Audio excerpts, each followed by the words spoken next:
soo jeedka habeenkii waxa uu khilaafsan yahay sunnaha uu eebbe ugu talagalay bini'aadanka. waxa uu eebbe quraankiisa marar badan ku sheegay inuu maalinta ugu talagalay inay dadku xoogsadaan oo ay dhaqdhaqaaqaan, halka habeenkiina uu ugu talagalay inay nastaan oo ay seexdaan. balse fikradaha qaldan ee dadka qaar aaminsan yihiin ayaa ah haddii uu qofku habeenkii soo jeedo maalintiina uu hurdo inay ku filan tahay oo uu helayo faa'iidadii uu ka helayay hurdada habeenkii. balse dhageysta, arrintan sax maaha. daraasado badan oo laga diyaariyay arrintan ayaa waxaa la arkay in qofka bini'aadanka ah jidhkiisu aanu isku si u shaqaynin habeenkii iyo maalintii. maadaama habeenkii loogu talagalay nasasho iyo hurdo, ayaa waxa unugyo badan oo jidhka ka tirsan waxa uu eebbe ku borogaraamiyey amase uu ugu talagalay inay shaqada yareeyaan ama ay hakiyaan, halka ay xubnaha qaarna yareeyaan wax soo saarkooda sida qanjidhada soo daaya hormoonada iyo dheecanada jidhku uu u baahan yahay.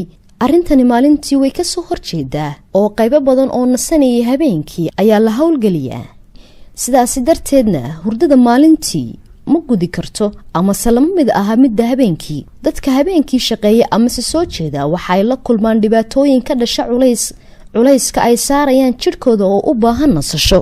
hurdadu waxay kobcisaa difaaca jidhka, waxayna awood dheeraad ah iyo firfircooni siisaa unugyada jidhka ee eebbe ugu talagalay inay ka hortagaan waxyaabaha jeermiska ah. sidaas darteedna soo jeedka amase hurdo la-aanta joogtada ahi waxay keentaa in qofka jidhkiisu uu iska difaaci kari waayo xanuunadaasi. hurdadu waxay yaraysaa miisaanka qofka. waxay cilmi baarayaashu arkeen in 30% dadka soo jeeda ay uga halis badan yihiin dhinaca buurnida amase miisaankooda oo kordha kuwa seexda. taasna waxaa lala xidhiidhinayaa in hurdayaridu ay yarayso maadada loo yaqaano leptin oo qofka dareensiisa dharaga.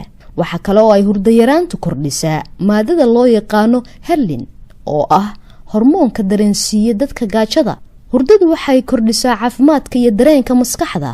qofka soo jeedaana waxa uu dareemaa subaxii deganaansho la-aan iyo inuu si sahlan u xanaaqi karo maadaama ay dareemadiisu kacsan yihiin oo habeenkii oo dhan ay shaqaynayeen. haddaba haddii uu qofku barto amase uu caadaysto soo jeedka, waxay keeni kartaa arrintani niyad jab, diiqad iyo walwal. waxaana lagu ogaaday daraasad lagu sameeyey dadka laga daweeyey xanuunka diiqadda oo la ogaaday inaanay badankoodu helin hurdo ku filan amase ay caadaysteen soo jeedka. hurdadu waxay ka hortagtaa sonkorta iyo kaadi macaanka. waxaa la arkay dadka inta badan soo jeeda inay halis ugu jiraan cudurka macaanka noociisa 2, taas oo ka dhalata wareer ku yimaada qaabka jidhku uu xakameeyo amase uu uga hortago oo uu u kantaroolo sonkorta cuntada laga helo. soo jeedku waxa uu ragga iyo dumarkaba si isku mid ah u yareeyaa hormoonada u xilsaaran tarmidda. haddii uu qofku soo jeedka joogteeyana waxay dhakhaatiirtu ka digaan in qofka ay madhalaysnimo ku timaado, taas oo ka dhalata khalkhal ku yimaada hormoonada. haddaba dhageyste, haddii aad ka mid tahay dadka habeenkii soo jeeda, waxa uu barnaamijku kugula talinayaa inaad ku dadaashid sidii aad u heli lahayd hurdo kugu filan habeenkii adigoo ka fogaanaya waxyaabaha kugu keeni kara soo jeedka. waxaa laga yaabaa inaad aaminsan tahay inaad u baahan tahay saacado kooban oo hurdo ah oo aad soo jeedi kartid habeenkii, subaxiina aad shaqo tegi kartid.